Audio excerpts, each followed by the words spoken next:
Tenho 92 anos e toda manhã, quando abro os olhos, faço a mesma coisa antes de me levantar. Fico quieta. Por alguns minutos fico apenas deitada, ouvindo o silêncio do quarto. E me pergunto: o que ainda importa hoje? Não é melancolia, não é medo. É uma pergunta real que aprendi a fazer tarde demais. Mas antes de eu explicar o que faço para continuar viva e por que isso é diferente do que você imagina, preciso te contar algo que carrego há décadas. Uma mentira que acreditei por quase toda a minha vida. Uma mentira silenciosa, que não dói quando entra, mas vai corroendo por dentro, devagar, sem você perceber. Meu nome é Alzira, e durante mais de 60 anos vivi esperando o momento certo para começar a viver de verdade. Nasci em 1933, numa cidade pequena do interior, filha mais velha de 6 irmãos. Aprendi cedo que minha vez viria depois que os menores crescessem, depois que minha mãe melhorasse, depois que meu pai pagasse as dívidas. Depois. Esse depois foi a maior mentira da minha vida. Você já viveu assim? Esperando uma fase passar para começar outra? Adiando algo com a certeza tranquila de que ainda haveria tempo? Eu era boa nisso. Convenci a mim mesma de que era paciência, maturidade, responsabilidade. Mas não era nenhuma dessas coisas. Era medo disfarçado de sabedoria. Quando tinha 30 e poucos anos, recebi uma carta de uma amiga de infância. Íamos juntas para a escola, atravessando aquela estrada de terra vermelha que ficava lamacenta no inverno. Ela me escrevia dizendo que ia abrir uma pequena loja de tecidos. Me convidava para ser sua sócia. Dizia que eu sempre tive bom gosto, bom trato com as pessoas, que juntas daríamos certo. Eu li aquela carta 3 vezes e não fui. Tinha acabado de casar. Tinha uma filha pequena.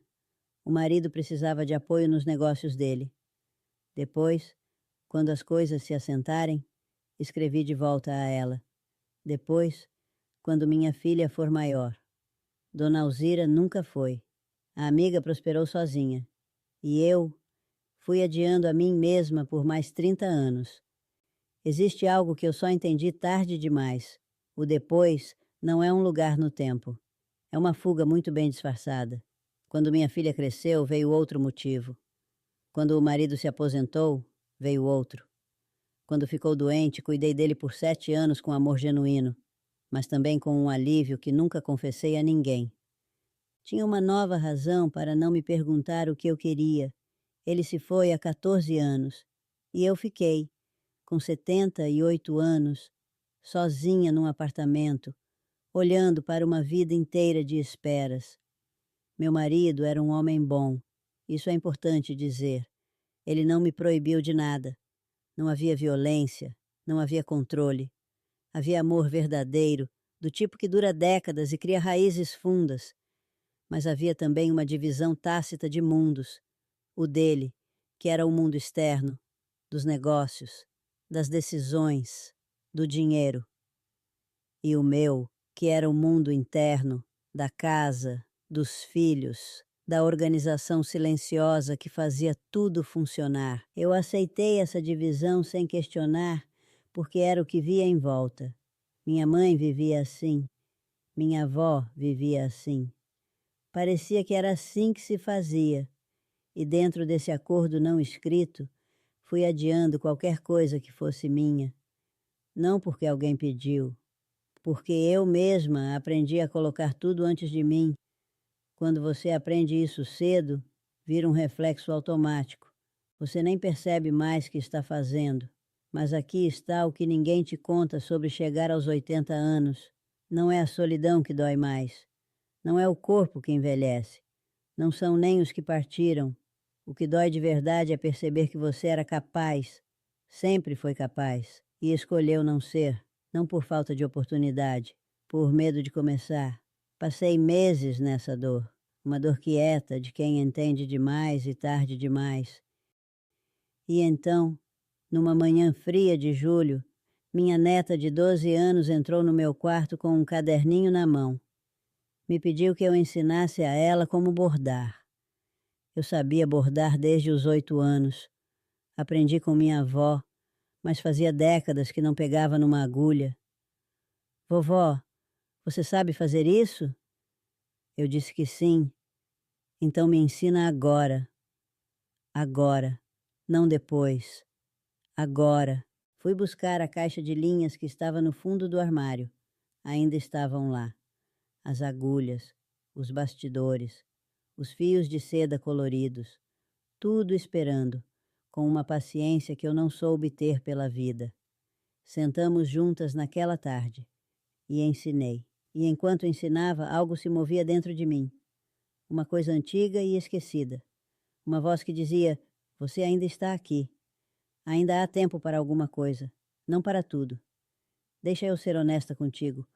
Com 92 anos, não há tempo para tudo. Nunca houve. Essa é a verdade que o depois escondia. Mas há tempo para o que importa agora.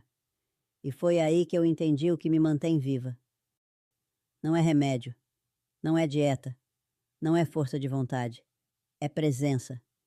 É acordar e me perguntar: o que posso fazer hoje que tenha significado? Não amanhã, não quando eu me sentir melhor. Hoje. Às vezes é bordar. Às vezes é ligar para alguém que não ouço há tempo. Às vezes é simplesmente sentar no sol da tarde e não fazer nada. Mas fazer esse nada de forma inteira, sem culpa, sem pressa, sem o peso de tudo que é adiado. Você entende a diferença? Entre descansar porque escolheu descansar e descansar porque está fugindo de algo? Aprendi algumas coisas que precisam ser ditas com clareza. A primeira: o tempo não é igual para todo mundo. Não me refiro à idade. Me refiro ao quanto de tempo você está realmente presente dentro da sua própria vida. Passei décadas acordada, funcionando, cumprindo, mas ausente de mim mesma. Não estava lá. Estava sempre na tarefa seguinte, na preocupação seguinte, no papel seguinte. A segunda: os pequenos momentos não são pequenos. O cafezinho com a vizinha, a conversa sem pressa com o filho, a tarde de chuva com um livro. Eu achava que essas coisas eram intervalos entre a vida real. Hoje entendo que eram a vida real, e eu deixava passar. A terceira, e talvez a mais difícil: cuidar dos outros não pode ser uma desculpa para não cuidar de si. Fiz isso por décadas. Me convenci de que meu sacrifício era amor, e era amor sim, mas havia também uma fuga. Uma forma de nunca ter que olhar para dentro e perguntar: o que Alzira quer? Quarta coisa: a vergonha de começar tarde é uma prisão. Comecei a bordar de novo aos 80 anos. Comecei a escrever cartas aos 82. Comecei a plantar ervas no parapeito da janela aos 85. Cada começo tardio foi mais precioso do que todos os planos que fiz e nunca executei quando era jovem. E a quinta coisa, a que carrego mais perto do coração: a morte não é o problema. O problema é chegar até ela sem ter vivido o suficiente para si mesma. Sexta coisa: relacionamentos precisam de presença, não de perfeição. Passei anos querendo ser a mãe perfeita, a esposa perfeita, a filha perfeita. E nessa busca pela perfeição, faltei as coisas simples.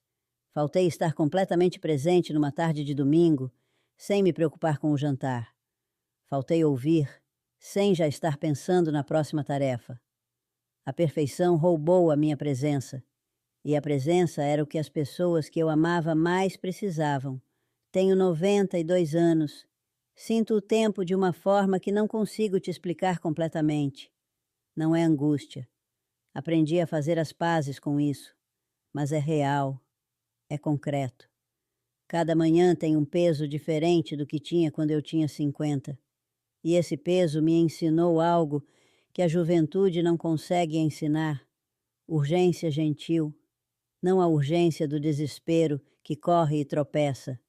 A urgência de quem entende que cada dia tem valor próprio e que desperdiciá-lo esperando o dia perfeito É a maior perda possível. Hoje de manhã, antes de me levantar, fiz minha pergunta de sempre: o que ainda importa hoje? E a resposta foi simples: esta conversa. Este momento de falar com você, de entregar o que aprendi, de esperar que alguma coisa aqui chegue onde precisa chegar. Quero te fazer uma pergunta antes de terminar, não uma pergunta fácil. O que você está adiando com a certeza silenciosa de que ainda há tempo? Não precisa me responder agora, mas precisa se responder, porque Alzira esperou 60 anos para parar de esperar, e valeu a pena parar, mas não valeu a pena ter esperado tanto. Você ainda está a tempo de não repetir esse erro.